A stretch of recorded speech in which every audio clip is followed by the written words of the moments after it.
मुहासे पर अक्सर पूछे जाने वाले सवाल और उनके डॉ अमित जैन के जवाब। 1. क्या वयस्कों को भी मुहासे हो सकते हैं? मुहासे यौवन के आसपास शुरू होते हैं और किशोरावस्था के दौरान बदतर हो जाते हैं। 12 से 25 वर्ष की आयु के लोग इस बीमारी से सबसे अधिक प्रभावित होते हैं, जिनमें 80 से 90% संभावना होती है। फिर भी यौवन से पहले मुहासे होना असामान्य नहीं है। इसके अलावा ऐसे लोग भी हैं जो अपनी किशोरावस्था के बाद और अपने वयस्क वर्षों तक इस स्थिति से पीड़ित रहते हैं। आमतौर पर हार्मोनल असंतुलन इसके लिए जिम्मेदार होता है। 2. महिलाओं को मुहासे या पिंपल्स होने की संभावना अधिक क्यों होती है? एंड्रोजन हार्मोन, जो मुख्य रूप से मुहासे का कारण बनता है, किशोरावस्था के दौरान बढ़ जाता है। हालांकि महिलाओं में मासिक धर्म, गर्भावस्था और रजोनिवृत्ति के दौरान कई अन्य हार्मोनल परिवर्तन होते हैं, जिनमें से सभी मुहासे पैदा करने की क्षमता रखते हैं। 3. क्या पुरुषों में मुहासे के इलाज के लिए महिलाओं के समान ही दवाओं का उपयोग किया जा सकता है? होम्योपैथी मुहासे से पीड़ित पुरुषों के लिए भी उतनी ही कारगर है। जो महिलाओं के लिए कारगर है, वही पुरुषों के लिए भी कारगर होगी। सल्फर, हेपरसल्फ और काली ब्रोमेटम जैसी सामान्य दवाएं विशिष्ट लक्षणों के आधार पर इस्तेमाल की जाती है।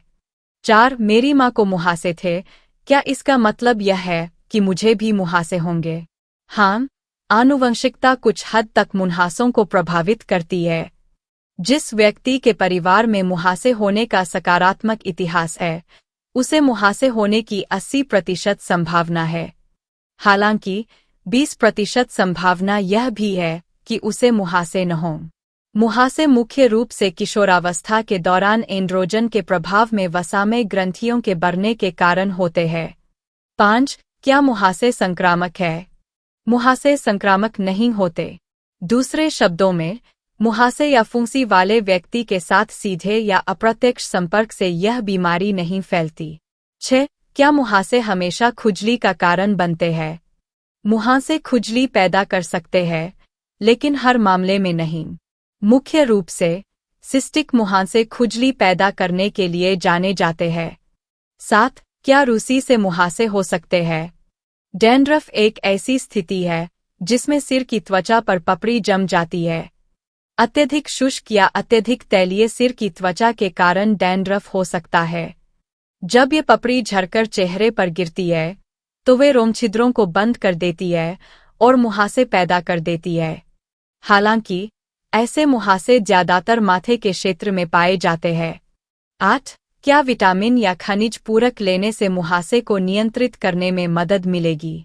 हाँ, रोजाना विटामिन और मिनरल लेने से मुहासे ठीक हो सकते हैं, लेकिन वे दवाओं के विकल्प नहीं हैं।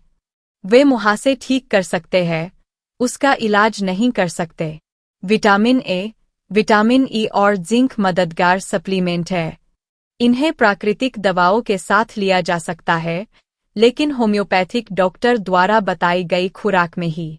9. क्या ब्लैकहेड्स का इलाज करने से मेरी स्थिति में सुधार होगा? हाँ, समय रहते ब्लैकहेड्स को साफ करने से मुहासे नहीं होते। ब्लैकहेड्स के इलाज के लिए होम्योपैथी मुख्य रूप से सल्फर और यूजेनिया जाम्बोसा जैसी दवाओं का सहारा लेती है।